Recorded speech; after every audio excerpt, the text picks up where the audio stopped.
আমার সাথে কখনো আর কথাই বলবা না। কেন? তুমি আবার কিসের জন্য বাসায় ছড়া পাঠাইছো?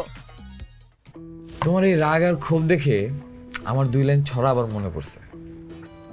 থাকতো যদি আমার দেহে একটুখানি স্বাস্থ্য, কামড় মেরে তুলে নিতাম তোমার বাপের গোস্ত। এই লজ্জা লাগে না এইসব কথা বলতে?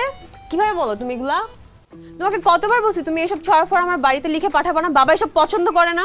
পদ্মা, মেঘনা, যমুনা তোমার আমার ঠিকানা, ছড়া দিয়ে আমাদের এই বাংলাদেশ। আর তোমার বাবা এই ছড়া পছন্দ করে না, এর থেকে কষ্ট আর বেদনার কি হতে পারে বলো? থামো, তুমি এইসব কথা বলে লাভ হবে না, তোমাকে বাস্তবসম্মত হতে হবে, কিছু একটা করতে হবে। তুমি প্লিজ দয়া করে এই ছড়া বাদ দাও, কিছু একটা করো, কিছু একটা করো। বারবার বলছি কোনো কিছু করো, করে বাবার সামনে প্রতিষ্ঠিত হয়ে যাও।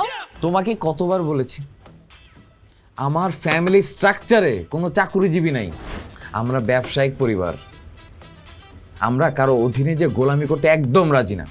থাকতো যদি আমার হাতে অল্প কিছু অর্থ করি, ব্যবসা করে চটকে দিতাম তোমার বাপের পিন। হইছে, আর পিন্ডি চটকাইতে হবে না। চাকরি করতে পারবে না, ব্যবসা করো, ব্যবসা করে প্রতিষ্ঠিত হয়ে বাবার সামনে যাও। আমার দাদার বাবা ছিলেন বিগ ইন্ডাস্ট্রিয়ালিস্ট, ঠিক আছে? তার নাম ছিল কুতুবউদ্দিন।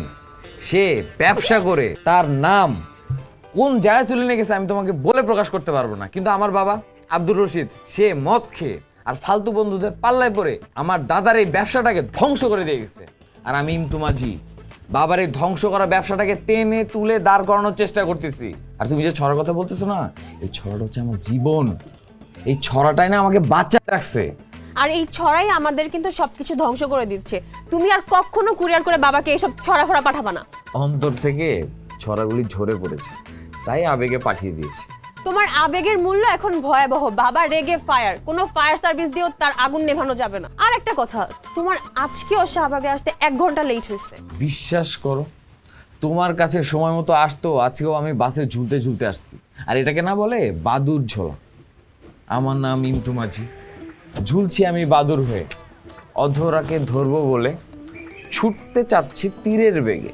কিন্তু কিছুই যে বোঝা যাচ্ছে না, তাতে সব কিছু ধ্বংস হচ্ছে, কারণ যানজট তো লেগেই আছে।